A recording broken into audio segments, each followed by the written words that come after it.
Dare to enter Crow's Quill's books, where tales of forgotten realms and fearless souls come alive.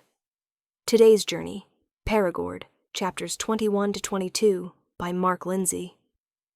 Will you uncover the truth hidden in the shadows? Chapter 21. Jason was at work cleaning shelves when Selene snuck up and pinched him from behind. He jumped with surprise. "Hey, you," Jason said, his manly feelings hurt. "Hey yourself," Selene replied. She eyed the pile of books on the ground and the empty shelves. "I see they still have you on cleaning detail," she added. "Yeah, I guess I'm still a probationary till I prove myself," Jason said. "Have you come to watch me in action, or have you an ulterior motive?" "As much as the idea of watching you slave for the man has merit, I was thinking we jumpstart the mystery machine and crack this case," Selene said enthusiastically. "Crack this case," Jason said, poorly imitating Scooby-Doo. Selene shook her head. "And I know exactly where we should start. Remember the article on the art exhibit?" Jason nodded as he continued to wipe the bookshelves down. "Yeah, I remember. Well, it reminded me of something I saw on the Discovery Channel about texts and writings sometimes being on the back of old paintings," Selene noted. "And you think that may be the case here?" Jason said, his interest piqued. "Just like your uncle, what better way to hide something than in plain sight?" "Yeah, by all accounts that would be Perigord's style, arrogant all the way. However, that doesn't help us. All his paintings were cut out but not taken." "Any ideas?" Jason said. "Obviously, those from the exhibit weren't the ones, because none were missing. Now, if we knew of any other ones in the area, then we might have a break in the case," Selene replied. Jason gave her a rueful smile. "I just might be able to help you there," he said. Selene and Jason were sitting in the library's staff room. It was small and quaint, with antique timber and leather furniture. The kitchen was granite and stone, simple but elegant. "Don't keep me waiting any longer. Where is this other painting?" Selene asked. "It was the day I first arrived at Black River Realty. Mrs. Appleby had one on display in her sitting room," Jason replied. "I doubt she'll just give it to us and allow us to inspect the back of the canvas," Selene said. "You never know," Jason said thoughtfully. "Fat chance of that," Selene replied. "Then we'll just have to liberate it," Jason said. "You can't be serious," Selene shot back. She saw the resolute set of his jaw. "You are. You're suggesting we break in and steal it?" "Yes and no. Maybe we don't have to take it. We are living in the technology age, after all," Jason replied. "I'm not a big fan of technology myself," Mr. Walker said. Jason and Selene spun in their seats to find Mr. Walker at the kitchen area, making himself a cup of tea. "Where did you come from?" Jason asked. Mr. Walker smiled as he stirred his tea. "Through the door." He pointed to the plain timber door off to the side of the room. Selene and Jason did a double take. "I could have sworn that door wasn't there before," Selene muttered. Mr. Walker laughed. "It must be, because I just walked through it," he replied nonchalantly. "I hope you don't mind that I'm taking a break," Jason asked. "Of course not. You've been doing a stellar job." "Ms. Jax is very impressed," Mr. Walker replied, taking another sip of his tea. "Yeah, what's the go with her?" "I watched her hulk out the other day," Selene commented. Mr. Walker slurped his tea but regained his composure immediately. "Hulk out? I'm not familiar with the term," Mr. Walker quizzed. "She was hefting a box the other day with ease that Jason couldn't budge at all," Selene asked. "Ms. Jax was a powerlifter in her youth, and as you've seen, she's still quite strong," Mr. Walker interjected with a smile. "So, what have you two been doing?" Mr. Walker changed the subject quickly. Both Jason and Selene were stricken with the knowledge that they didn't know exactly how long Mr. Walker had been in the room as they were hatching their plan. "Nothing much," they replied in unison. Mr. Walker watched them as he finished his tea. "Oh well, I'd better get back to work. You kids have fun," he said before disappearing through the small timber door. What an unusual man, Selene commented, then turning her attention back to Jason. So tell me more about this idea of yours. Jason and Selene walked down Perigord Main Street, carrying a gift-wrapped basket. What did you say to your mum? Selene asked. I didn't have to sell her the idea. She was keen straight away, Jason replied. So we go in, get a conversation going, create a diversion, Selene said. And then case the joint, Jason replied. Case the joint? What are you, a 1920s gangster? She said. Stick with me, dollface. Jason attempted a poor James Cagney impression. Selene laughed out loud. What the hell was that supposed to be? She said. Nothing, Jason replied, embarrassed, as they continued down the street. The door to Black River Realty opened, and a harried-looking Mrs. Appleby peered up from the reception desk to see Jason and Selene walk in. Well, hello, Jason. So good to see you. And who's your friend? Mrs. Appleby asked.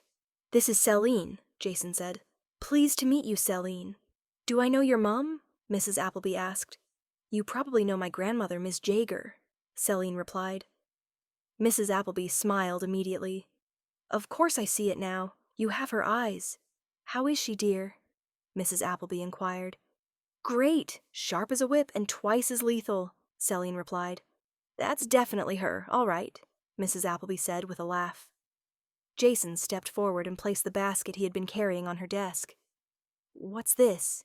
Mrs. Appleby asked curiously, her eyes eagerly taking in the assortment of goodies on display. Oh, how kind, she beamed. Just a small gesture from Mum and I, he replied. Mrs. Appleby gave out a little squeal of delight as she tore into the basket, which had mixed gourmet items from cheese and pâté to chocolate and biscuits. Sitting on top of it was a can of diet soft drink. You and your mum are such sweethearts, Mrs. Appleby said, holding the can of soda. She cracked the top, and foaming liquid erupted over her. Oh no, my blouse, she cried, juggling the can and racing into the back room. Don't worry, we'll clean up out here, Selene called out. Without waiting, they both ran over to Perigord's painting and attempted to move it from the wall. It wouldn't budge. Shit, it won't move. It's been screwed to the wall, Jason grunted. What now? Selene asked. I'll have to find a way in for later. Can you clean and distract? Jason instructed. Leave it to me. Selene nodded and went about wiping the spill with paper toweling. Mrs. Appleby, do you need any help? Selene called out. I'm fine, dear. I'll be out in a minute, Mrs. Appleby replied. Selene looked around at Jason, who was frantically scouring the office windows and doors. Their eyes met, and Jason shook his head. No luck. This place is locked up tighter than a drum, Jason whispered. The sound of running water could be heard from the rear office. As soon as that water stops, we're done, Selene whispered. Jason nodded. Running his hands through his hair, he looked up and froze, a smile spreading across his face. Located directly above Jason, recessed into the high ceiling, was a pull-out folding ladder leading up to a skylight. Jason pointed up. I need to get up there. Any ideas? He asked. Selene thought for a moment. A hook.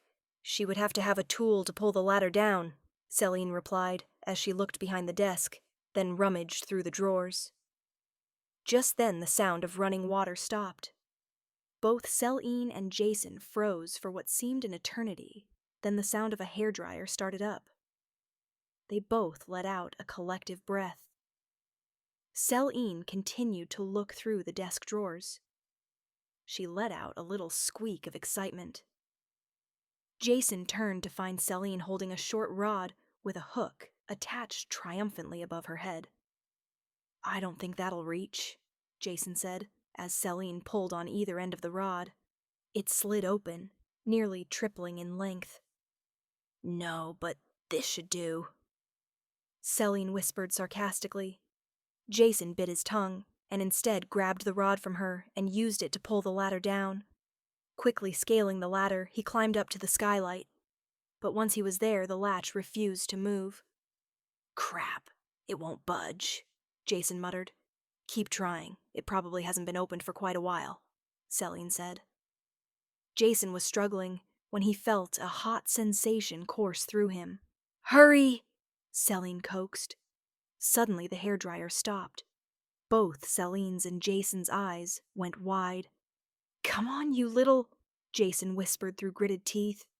The latch creaked and slowly turned in his grip. They could hear sounds of movement from the rear. Jason leapt from the ladder, landing quietly like a cat, something Selene noted with a frown. He tucked the ladder back up and threw the hook to Selene, who tucked it away, racing back to Jason's side just as Mrs. Appleby returned. "I'm sorry about the mess," Jason said apologetically. Mrs. Appleby waved it off. "Please, accidents happen. Besides, nothing was damaged or hurt." "Well, we'd better get going," Jason said. "Please, thank your mum for the basket," Mrs. Appleby replied. "No worries. Bye," Jason said hurriedly. "And a pleasure to meet you as well, Selene. Say hello to Ursula for me." The pair practically fled from Mrs. Appleby's office. Selene glanced back, her face a mixture of regret and worry. "I love the excitement, but I feel guilty as hell for doing this to such a nice lady," she said. "Me too, but if all goes well, no one will be any the wiser," Jason replied. "Yeah, if all goes well," Selene sighed. Chapter 22. When Helen walked in, Jason was lying on his bed listening to music on his headphones, his homework scattered round him. "Jason," Helen said, then after receiving no response, tapped him gently on the foot. Jason sat up with a start, pulling his headphones off. "Whoa, you startled me." "Sorry, honey, but I'm not surprised, though. What with that music blaring," Helen noted. "You get used to it." "What's up?" Jason asked. "I'm just letting you know that I'm turning in now. I have an early start tomorrow," Helen said. "That's cool. I've got this homework I need to hammer through. I'll try to keep the noise to a minimum," he said. "Thanks, love." "Night." "Night, Mum," Jason said, watching her leave, listening as her footfalls disappeared down the hall. As soon as he was sure she had turned in, he jumped up from his bed and locked his door. Quickly changing into a dark t-shirt and jeans, he had just finished dressing when Selene climbed in through the window. She was dressed in a heavy black jacket and backpack. "Have we got a green light?" Selene inquired as she took a seat on his bed. Jason gave her the thumbs up. "We're good to go. Mum's turned in early. She thinks I'm doing my homework." "Ah, aren't you a good whittle boy?" "Steady on. What excuse did you give?" Jason asked. "I'm my own woman, a lone she-wolf. I make my own rules," Selene stated triumphantly. "Whatever. What's in the backpack?" "Have you ever heard of the 7 Ps? "Can't say that I have," Jason said, shaking his head. Selene held up her hands and counted them off on her fingers. "Prior preparation and planning prevents a piss-poor performance," Selene said, tapping her backpack. "This is my 7 Ps. "Well, since you're done bragging, how about we get this show on the road?" Jason said. They quietly left through the window and climbed down the side gabling, then made their way through town, sticking to the shadows, carefully avoiding the few people who were out walking dogs or returning home from work. They cut through Perigord Park, hoping it would be deserted. It was, except for a group of teenagers who were congregated by a fountain, drinking and laughing. Jason led Selene around them, using the trees as cover. Luckily, the teens were too caught up in themselves to notice the shadowy figures slip past. "That was easy," Selene whispered as they crouched at the edge of the tree line directly across the road from the realty. The stretch of offices was well lit by streetlights. "Any ideas?" Jason asked. "I have one," Selene replied. Selene pointed to an area near their position, obscured by a park bench and bushes. "There's a storm drain there. Its tunnels run under most of the town," Selene said. Jason looked dubious. "One of the tunnels comes up behind those offices," she stated. "Are they big enough to fit us?" Jason asked. "It'll be tight, but yes, we'll fit. I used to do a little exploring when I was younger, so relax, we'll be fine," Selene said, putting a reassuring hand on his, then snatching it back.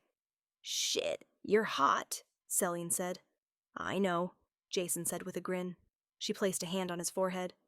No, you're burning up, Selene said, looking worried. Jason pushed her hand away. Are you kidding? I feel great, Jason declared. You sure? Hey, are you going to keep stalling, or are we doing this? I was just being concerned, Selene replied stiffly. And it's appreciated. Don't be a smartass. You've made your point, okay? Good, then let's do this, Jason said, and without a further word, they descended into the drain. Once inside, Selene produced 2 small black flashlights from her bag and handed one to Jason. With a little maneuvering, they were able to squeeze through a tight section of drain and into a larger tunnel. Once there, Selene turned on her torch, and a red beam lit the compact tunnel. Hey, that's pretty cool, Jason whispered. It's tactical, preserves your night vision. Jason nodded, mildly impressed. He flicked his on as well. Ahead, their tunnel split into 3 junctions.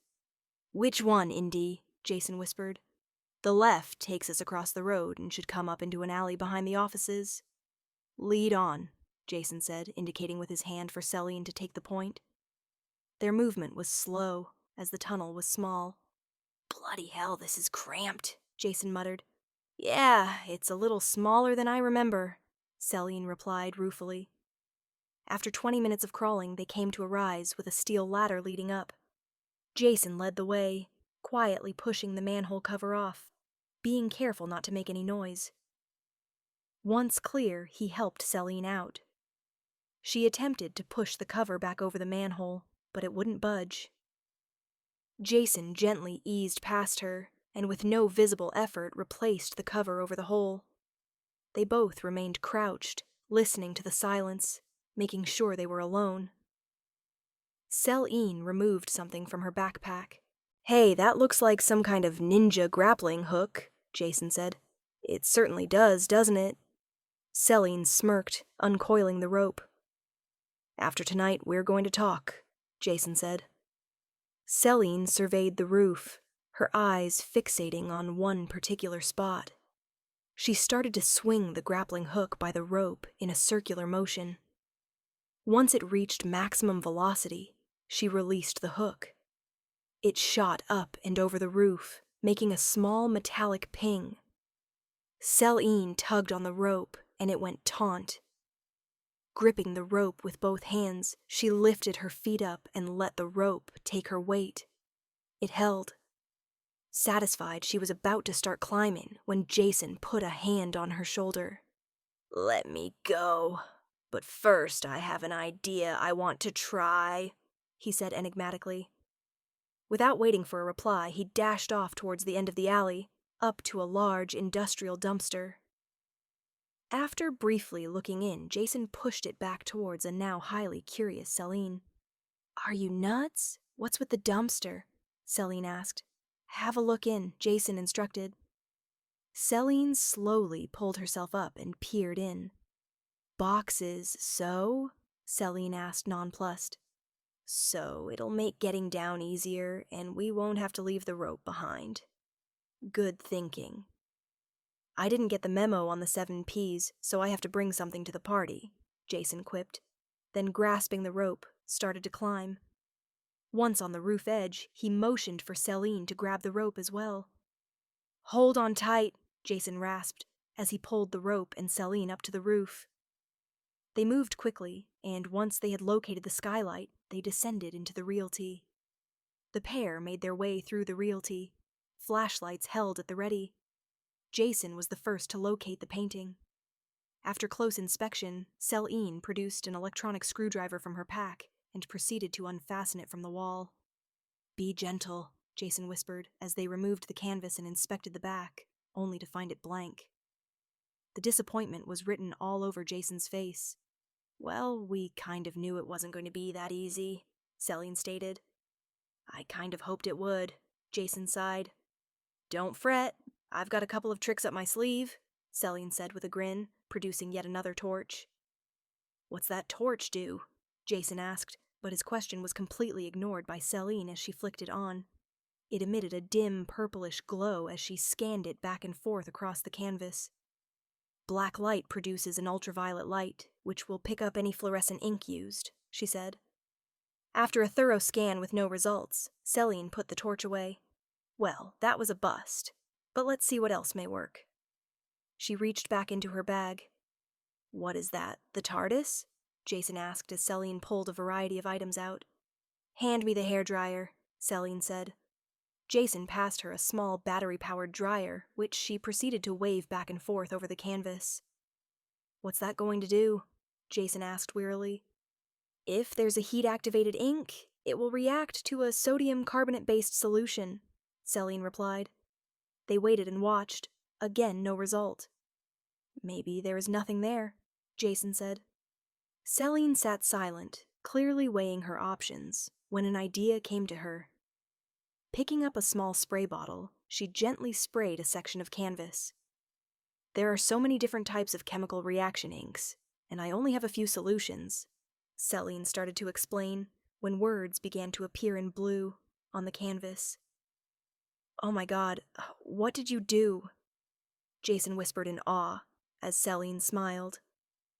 As I was saying, there are so many chemical types. But what would Perigord have used back in his day? Selene asked.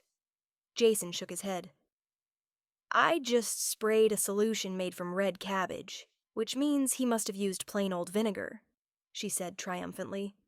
She continued to spray the red cabbage solution until the entire canvas was covered in faint blue letters.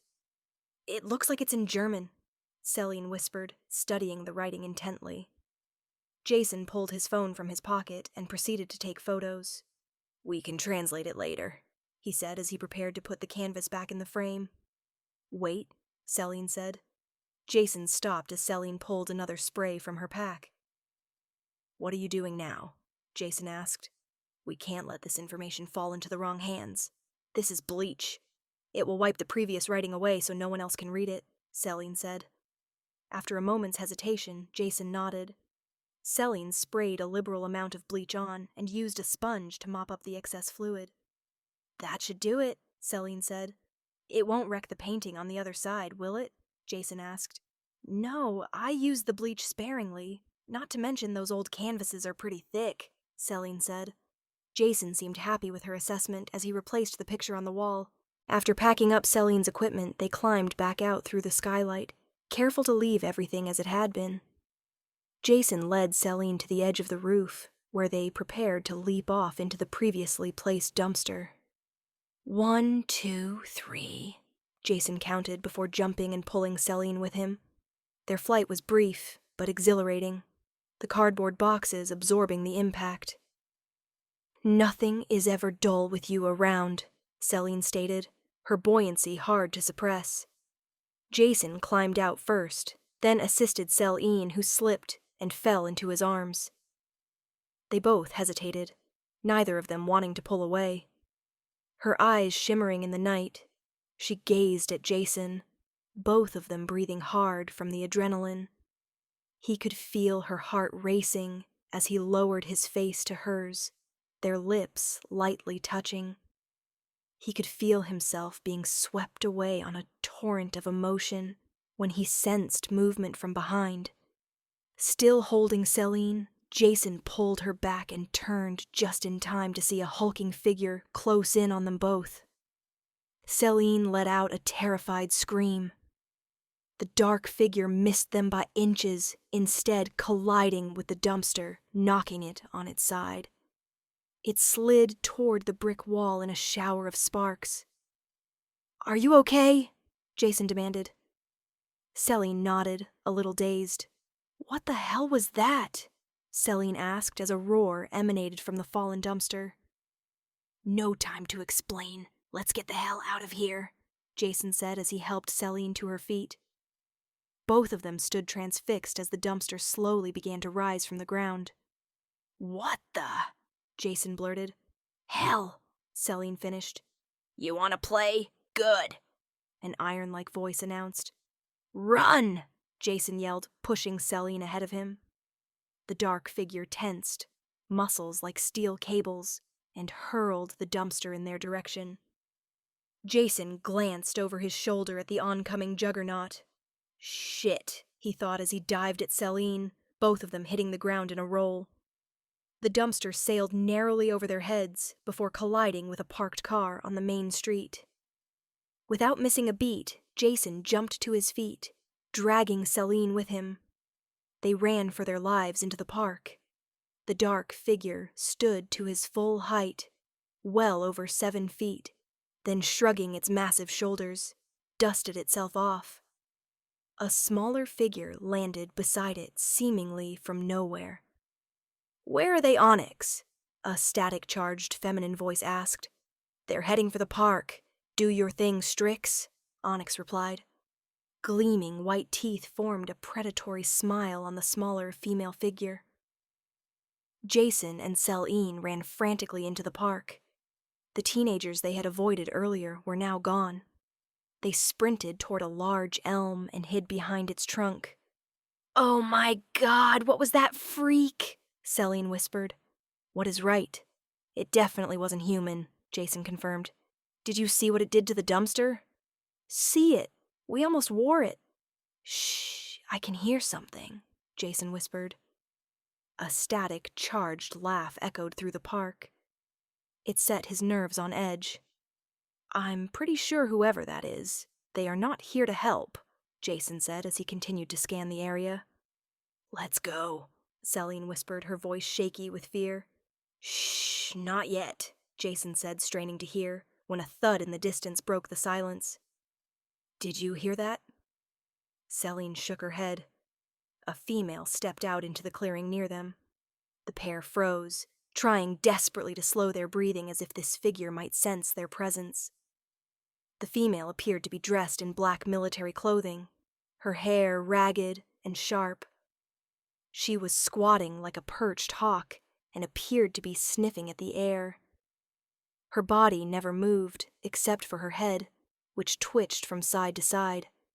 "Great, another freak," Jason whispered. The woman whipped her head around in their direction, and for a split second Jason swore her eyes glowed an emerald green before disappearing like dying embers. She then looked away and disappeared in a blur of motion.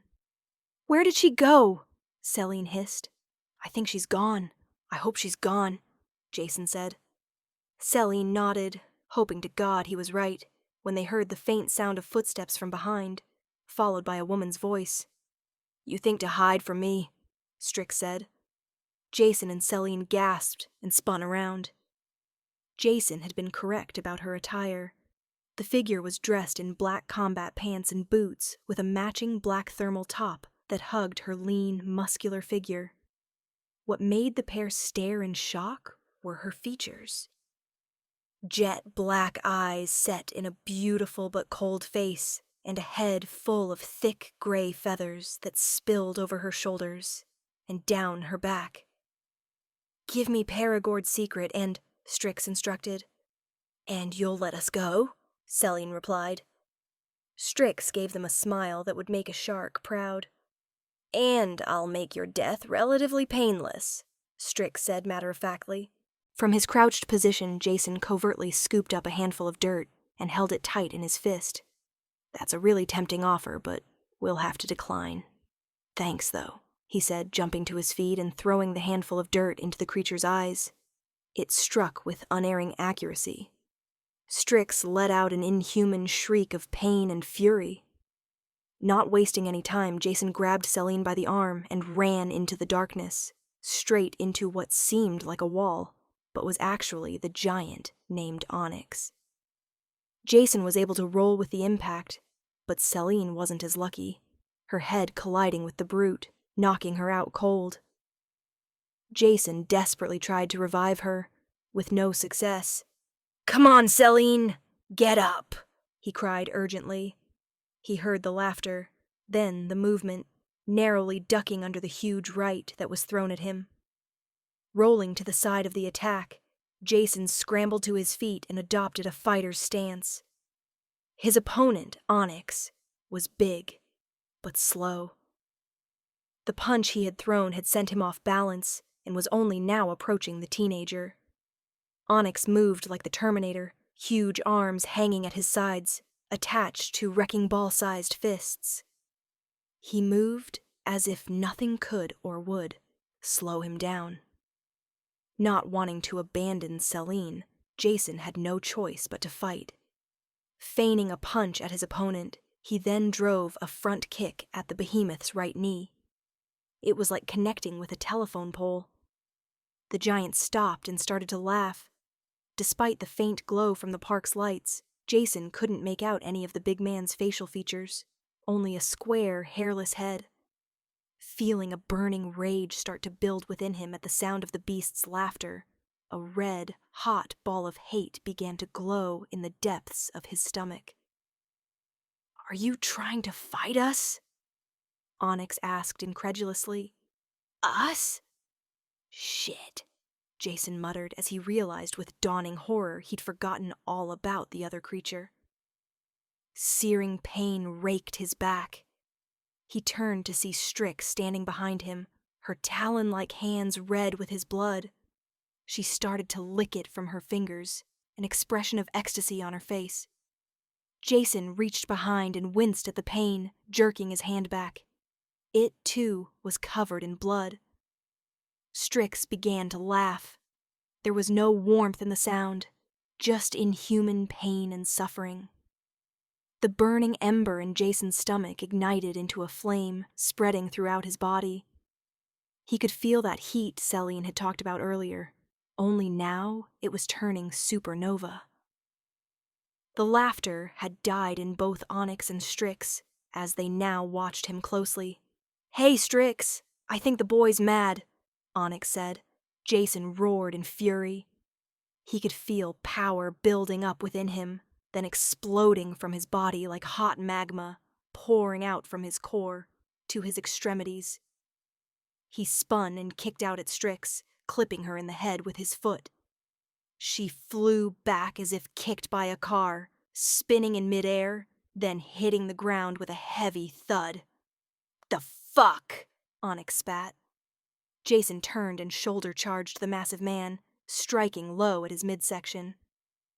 Onyx grunted and grasped one of Jason's arms in his giant hand, with a grip that could have crushed a toe ball. Jason steeled himself against the brutal strength exerted by Onyx. Refusing to cry out, instead utilizing his free arm, Jason brought his fist down onto the giant's forearm, striking the radial nerve. The blow caused Onyx to release his grip. Jason stepped forward and slammed a brutal uppercut into the behemoth's jaw. The noise of the blow and Onyx's teeth slamming together sounded like a thunderclap. Onyx staggered back and Jason slammed both fists as hard as he could into the giant's midsection, sending Onyx into the air and on his back. There was a deathly silence, broken only by Jason's ragged breathing. He looked down at his hands and was shocked to find a pair of large, metallic gray hands in their place. Jason opened and closed his hands. They felt the same, but looked completely alien. When he clapped them together, they produced a spark and a loud metallic ring. The transformation of his hands appeared to have extended his entire body as he studied the skin on his arms and face.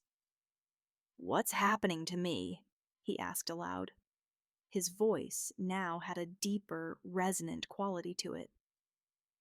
Totally consumed with his current condition, Jason was completely unaware that Strix had recovered and was closing in silently from behind. She launched herself with an animal ferocity, her foot connecting with the back of his neck. The attack caught him totally unawares. He stumbled forward, landing into the crushing right fist of Onyx, who had been playing possum, waiting for Strix's attack. The blow sent Jason reeling as the two combatants took turns attacking the stunned youth. Unable to recover, he was knocked, kicked, and thrown by their unrelenting assault. Despite his current armored form, their combined attacks were wearing him down. While going blow for blow with Onyx, Strix struck Jason from behind, knocking him to his knees. Onyx then brought both fists down onto the back of Jason's head. Lying semi-conscious, he was defenseless as Onyx picked him up by the neck with one arm. Holding him aloft, Onyx stared at Jason's face. "Seems the boy ain't human," Onyx stated. "What is he then?" Strix asked. "Not sure, but he's a tough one. Kid hurt my fists," Onyx said. "For real?" Strix said, surprised. "Yeah, that's not easy for me to admit, either," Onyx said. "Good thing I was here then," Strix replied. "I would have finished him. Just would have taken me a bit longer is all," Onyx elaborated. This made Strix laugh as she walked over to the inert figure of Selene. "I'm sure you would have," Strix said casually. "Don't make fun of me, girl," Onyx growled. "Relax, Onyx. I wouldn't dream of pissing you off. Do you think the girl's special, too?" Onyx glanced over at Strix, and then the still figure of Selene at her feet. "Nah, she smells human. We'll have to kill her, though," he commented.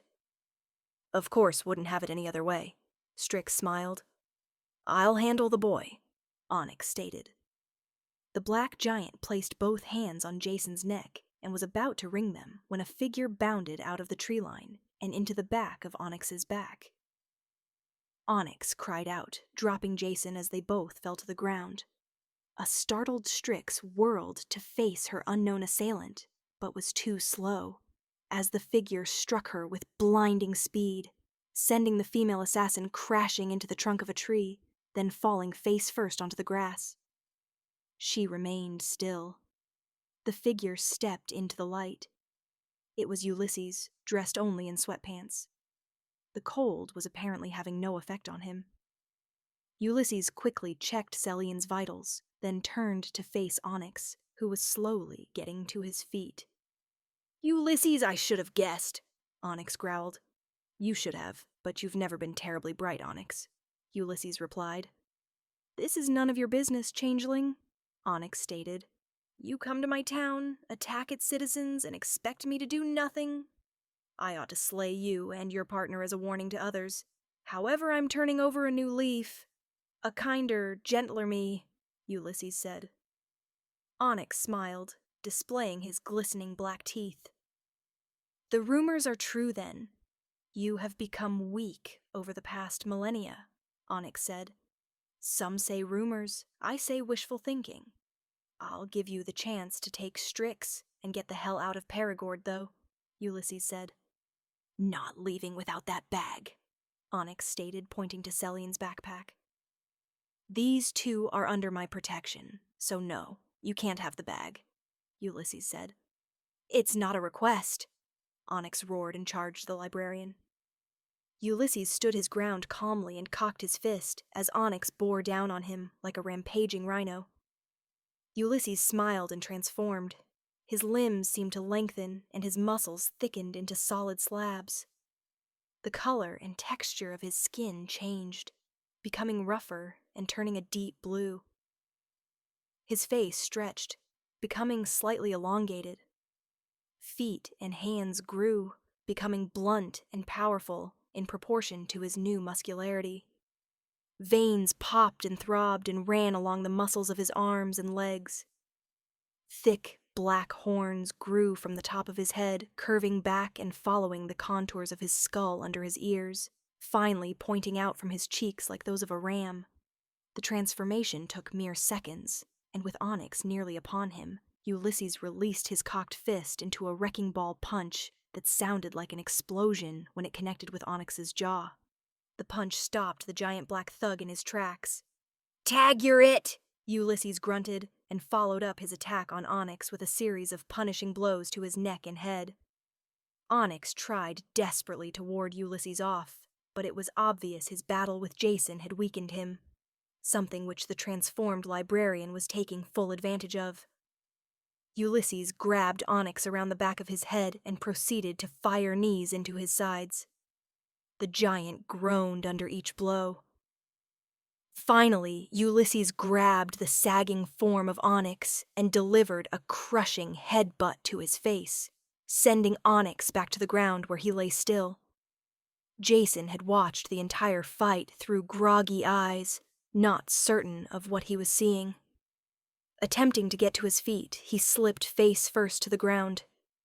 He was barely aware of powerful arms scooping him up from the ground. The last thing Jason remembered was the still figure of Selene on the ground before the darkness took him.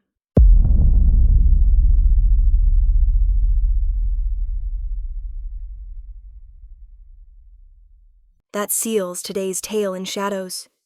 We hope Perigord has drawn you deeper into its enigma. Return soon to Crow's Quill's books, where the next chapter awaits, whispering secrets yet untold.